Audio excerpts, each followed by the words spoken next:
আলু আর ঝিঙের পোস্ত।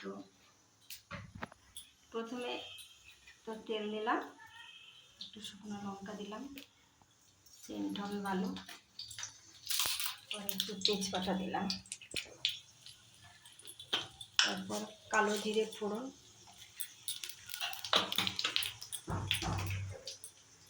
আলু কেটে রেখেছিলাম দিয়ে দিলাম,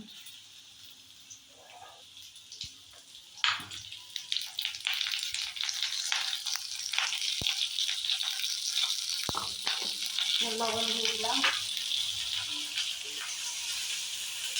আস্তে আস্তে নাড়াতে হবে, কারণ তেজপাতাটা দিয়ে নাড়ালে ছিটকে যায়, নুন টুনগুলো ছিটকে যায়, খুব আস্তে আস্তে নাড়িয়ে দিয়ে আবার ঢাকিয়ে দিতে হবে। এটা এই ঢাকনা খুলে এই যে একটু নাড়িয়ে দিলাম, নাড়িয়ে দিচ্ছি, আবার একটু ঢাকিয়ে দেবো, এইরকম পিঠ অপর পিঠটা একটুখানি সুন্দরভাবে হয়ে যাবে।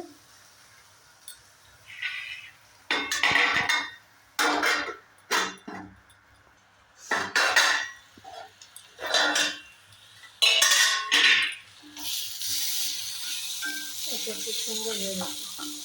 এবারে পেঁয়াজ দিয়ে দিলাম, পেঁয়াজ পোস্ততে দিয়ে খায় না অনেকে, কারণ পোস্তর সেন্টটা চলে যায় বলে, কিন্তু আমাদের খুব ভালো লাগে পেঁয়াজ দিয়ে পোস্তটা করলে।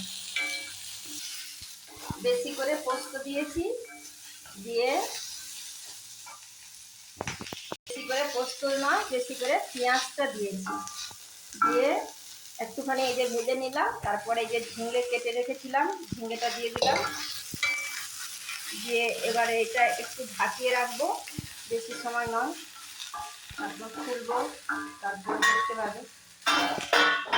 ব্যাস রাখলাম।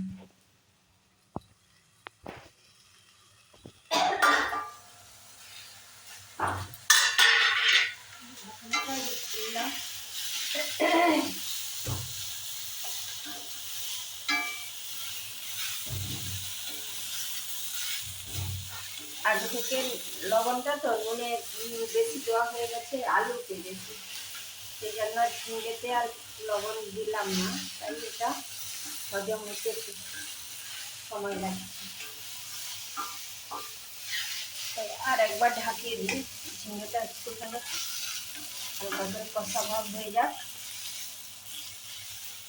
আর হলুদ দেবো না, হলুদ দিলে পোস্তের সেন্টটা থাকে না, প্রায় দেখতে একটু খারাপ লাগে, তরকাটা হয়ে যাবে। আর একবার ঢাকাবো, তারপর পোস্তটা দিয়ে দিই। হ্যাঁ,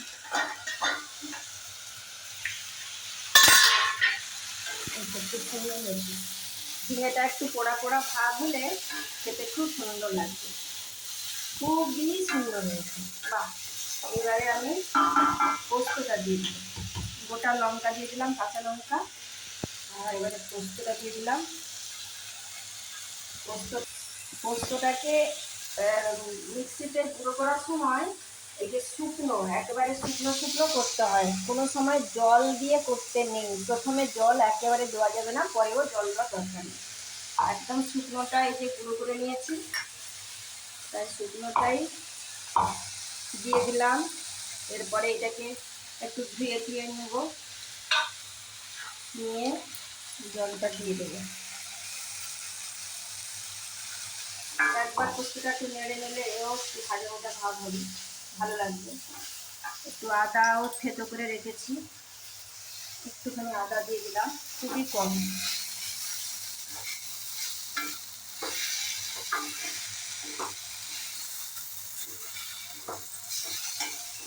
সেটা একেবারে আমি আমার মতো করে রান্না করি, ভালো হয়।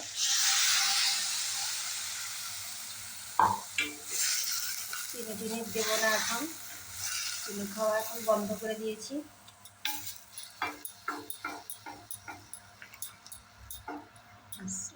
একটুখানি 2 মিনিট ঢাকিয়ে রাখবো, তারপর হয়ে যাবে। হ্যাঁ, সেদ্ধ আলুটা হয়েছে না দেখি, হ্যাঁ হয়ে গেছে, আলু সেদ্ধ হয়ে গেছে। ঠিক আছে, ঠিক আছে। আমি আমার মতো করে করলাম আলু পোস্তটা। এইভাবেই তোমরা করবে, দেখবে ভালো লাগবে। খুবই অল্প তেল দিয়েছি, পেঁয়াজ দিয়েছি। এই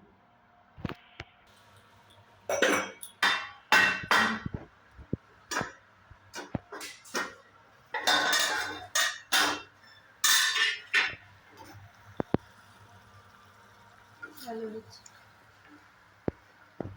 শুকনো শুকনোই ভালো লাগে।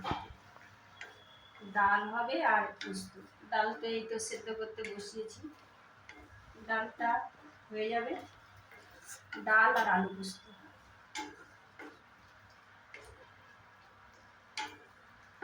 কমপ্লিট হয়ে গেছে। আগে একটুখানি চিনি দিতাম, ভালো লাগতো খেতে, কিন্তু এখন দেব না, কারণ চিনিটা ব্রাউন সুগার, খাওয়া শরীরের পক্ষে খুবই ক্ষতিকর। সেই জন্য এটা আর দিচ্ছি না, বন্ধ করে দিলাম।